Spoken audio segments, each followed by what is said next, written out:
Well, I want the children to make sure that you gather around the screens, because today's message is going to be a message that you are going to be taking part in. Now, some of you saw a video that I put on Facebook yesterday, and I talked about the empty church, and knowing that you weren't going to be able to be here today, and how much I missed seeing you. But the excitement that I have that we can share some time together right now. And yesterday in that video, I showed you a couple of eggs. And here are the eggs that I showed you. And the thing is, I was talking about how you were going to be participating in the service today. So I want you to make sure that you grab your eggs, because I'm hoping that most of you, there's going to be one of these eggs at your house. Those of you who are connected to our church, then you will be able to talk to your parents, and you might have found one of these eggs. And I want you to make sure that you grab that egg, and maybe get a bowl when you're opening up the egg. It's got some tape on the egg, but open it up, and I don't want you to have anything fall out and you lose it. So grab your egg, grab a bowl, and you can pop the egg open. I'm just slowly going to open up my egg here. And you can see some of the things that I've got in this one, and they're going to be the very same things that you've got in your eggs, but I've actually got a bigger egg here, and just so that it's a little bit easier to see, I'm going to open up this one, and we'll see what is inside the egg. Oh my goodness, all sorts of things inside the egg. Well, you can take, maybe put your egg on the table near the bowl, and we're going to be talking about the various things that are inside the egg, because these things, they're going to help us to tell the story of Easter.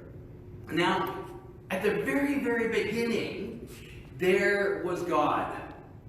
And God, I want you to grab the heart that's in your egg, because that's what God was about. God was about love. And God actually was nothing but love. So at the very beginning, you have the heart. And at the very beginning, God He had so much love that He wanted to share that love, and He decided He was going to create a world. Now, I've got my phone here, and I'm going to be able to see comments that people make. But I've got some questions to ask, and maybe you can tell your parents some answers, and we can see whether you can interact with me. But I want you to think about some of the things that God made. And first, we'll hold off on talking about people first. We'll talk about some of the other things that God made when God made the world. So tell your moms and dads what some of the things that God made, and then your parents will put those responses in the comments here, and I will see what you say, and we can tell the story together. So, what are some of the things that God made when God created the world? So we have animals. God made animals. And what are some other things that God made? What are some of the other parts of creation? Remember, we're going to hold off on people till a little bit later on. But what are some of the other things that God made? So Max and Maddie say that God made day and night. Macy says that God made trees. So we've got all sorts of things. We've got dogs and cats and horses and cows. Carson said those. We've got all sorts of things that God made when God made the world. And you know what? When God made the world, He said it's a beautiful place. It's a perfect place. But you know what? God still had love to share, because God was nothing but love. And so God then decided that He wanted to make people. He wanted to make people, and He wanted to share His love. And so God made people to be on the earth. And when the world was made and when those people were there, it was a perfect world. I've got something over here. I mean, in your eggs, you've got some pieces of paper. And on one side, there are pictures on them. On the other side, I want you to look on what's the other side right now, because the other side, they're just blank. They're just like, kind of like that. Okay? So they're like that, and I want you to grab your piece of paper and look like that. Because at the very beginning, it was perfect. There was nothing that spoiled the earth. And I've actually got something here, this napkin. This kind of reminds us of how perfect the world was when the world was made. And so everything was perfect at the very beginning. And you know what? One of the things that God decided to do when he made people, he decided that he was going to let people make choices themselves. Now, I think the angels in heaven, they probably wondered whether that was the right thing. They probably thought, God, you should make people love you. But God said, no, I want them to choose to love me. Because I love them so much, I want them to choose. And God's heart, remember what I said? God's heart was filled with nothing but love. And so he gave people the choice. And at the very beginning, everything was so wonderful. And we're going to pretend that this is heaven and earth together. There's no separation up here. There was heaven and earth, and God could be here, and people could be here, and they could do things together. I want you to look at your eggs, because I think there's a balloon. Now, people have been asking me whether I was going to have balloons this Easter. Well, I am having balloons, but not as crazy as some of the balloons we've done in the past. But you do have a balloon in your egg today. And maybe you get mom or dad to help you. They can stretch it out, and you can blow up the balloon. So I'm going to blow up this balloon. And I'm going to tie it up. With balloons, we like to do all sorts of things with them. But we like to play with balloons. And at the very beginning, I don't know. I just kind of think that it was kind of like God and people, they could do all sorts of fun things together. They could play together. And so we've got the balloon. And so I can just imagine them playing back and forth and just enjoying their time together. It was a perfect world. Now, the thing is, remember I said that people were allowed to have choices? Well, the people decided that they wanted to do some of their own things and not do some of the things that God wanted. They decided that they wanted to make the choices themselves. And so they did some things that God didn't want them to do. And so, now, those of you who go to school, if a teacher is maybe marking a test, can you think of what it is when you get something that isn't right on a test? What is it that you see maybe on your test or on some homework that you put in? If something is wrong, what do you see? And let's see if anybody can give us an answer here. What do you see if you get something wrong? See who can give me the first right answer here. The right answer about the wrong answers. So let's see what we can get. Okay. Wait just a moment here. I think it's going to be coming any moment. Mums or dads are probably getting close to the keyboard.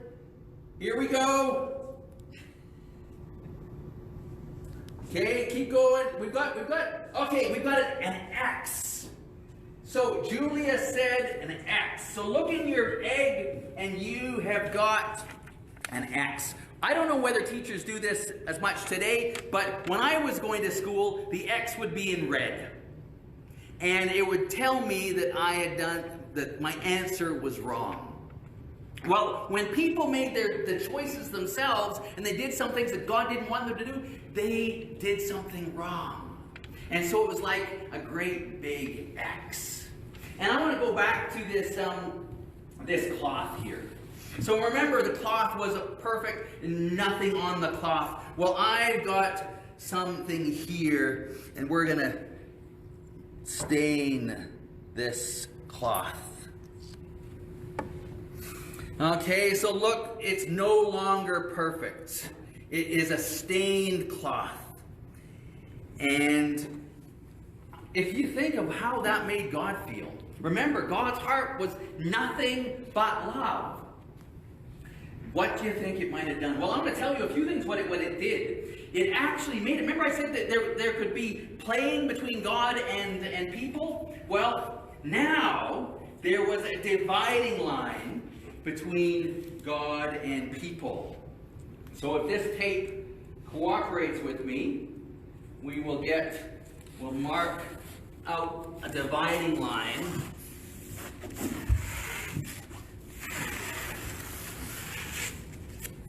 And so now there's separation between this side over here where God is and this side over here where people are. And they can't get to God. And so there is separation. And you know what? Because they can't play together, they can't use the balloon anymore. So I want you to go into your eggs, and now you've got a smaller nail than this, but you've got a nail inside your egg. And you might want mom or dad to do this. It might be a little bit scary, so young kids, you can plug your ears for a moment. But when people sinned, the balloon was popped. It made it so people couldn't get back together with God, and there was separation between them and God.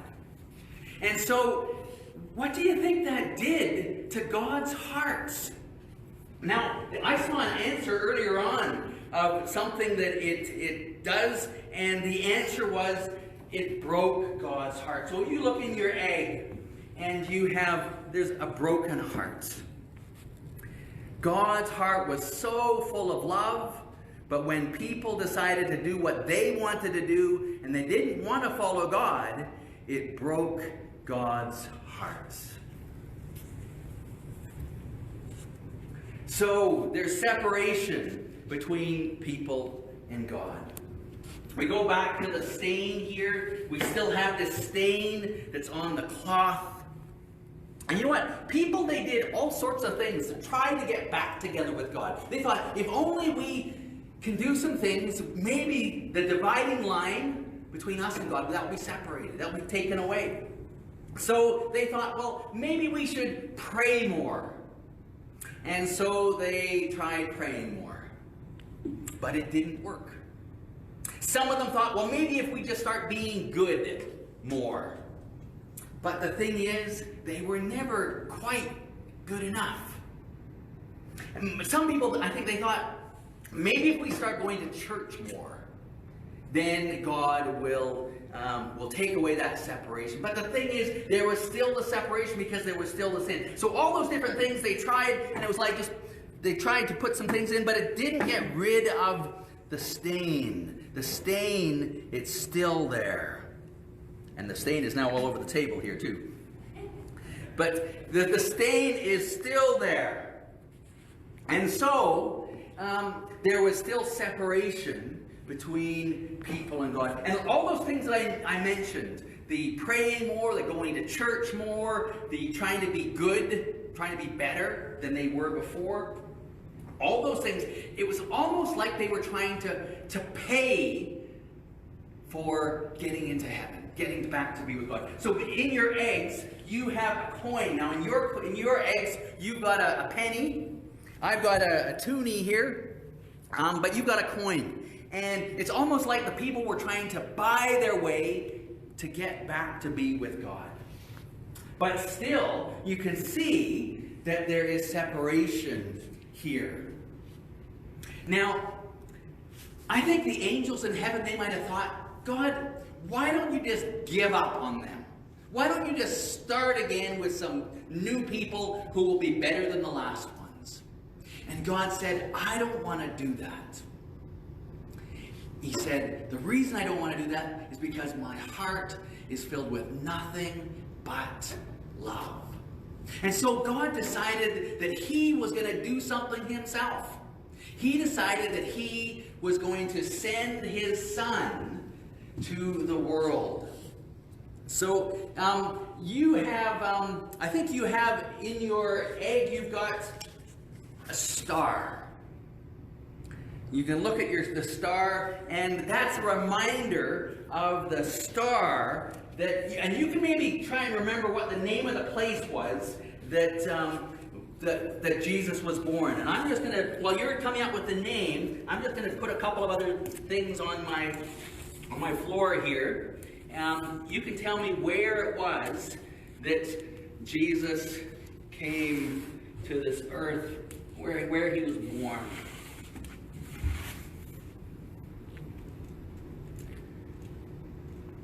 Oh, my tape doesn't want to cooperate with me right now.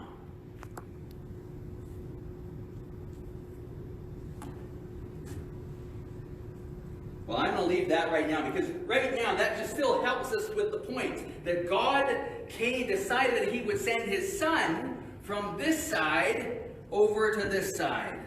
So you've got the direction that God came. God came down to the earth. And let's see whether there was an answer of where it was that Jesus was born. We got lots and lots of comments. Okay, we got Peter says that Jesus was born in Bethlehem. And that's right, Peter. Jesus was born in Bethlehem. And so God came to the earth. And you know what? When God came down, I think the angels, just before that happened, I think the angels thought, God, that's crazy. Heaven is perfect. Jesus should just stay up in perfect heaven rather than go down to the imperfect earth. But God said, remember what he said about his heart? My heart is filled with nothing but love. So he sent his son, Jesus, down to the earth. And so for a while, people were following him, and they liked him for a bit. But then people decided that they didn't like him anymore. They didn't want to follow him. And so what is it that happened to Jesus? You can get your parents to write it on your on their phones or on their tablets. What is it that happened to Jesus?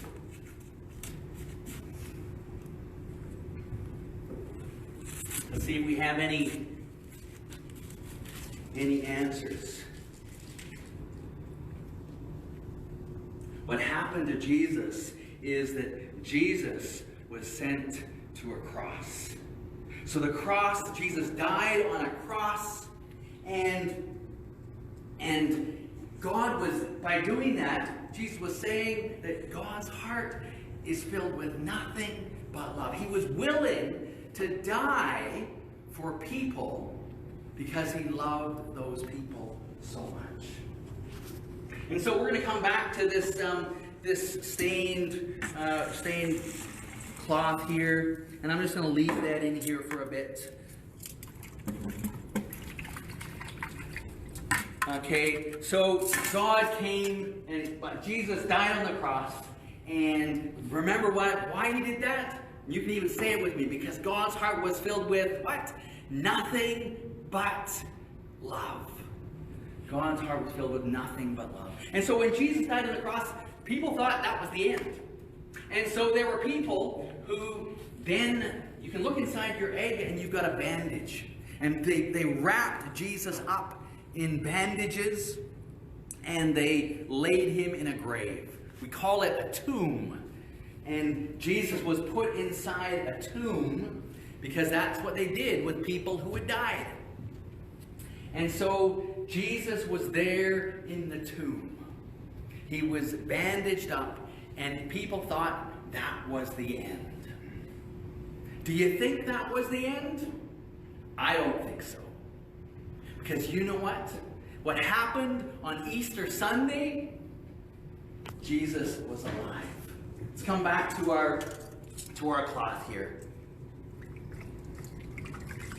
No more stain on the cloth. The stain is all gone. The sins that the people had done It was all taken away. Why? Because God's heart was filled with nothing but love. Now, if you go back to the egg, you find that there's probably not much in it anymore. You may see some little tiny things. You can, maybe if you have a bowl beside you, roll those out into the bowl. And then what do you find? You find an empty egg. And this is a reminder to us that the egg, this is a reminder to us that the tomb was empty on Easter Sunday morning. Jesus wasn't in the tomb. When the people went to go to the tomb, they discovered that the tomb was empty because Jesus had come back to life. And so as we showed, there was no more stain. And you know what? When Jesus came back to life, he also said there's no more barrier, nothing that separates God from people anymore. There is union. There is relationship with God and people once again. Now, there may be people here who are thinking, I'm not sure if I believe that. There may be some children who aren't sure. There may be some grown-ups who are thinking, I don't know whether I have enough faith to believe that. You know what? In the Bible, you can go back to your eggs, or in the bowl, in the Bible it says that somebody who has faith just the size of a tiny seed, they can work miracles in God's name.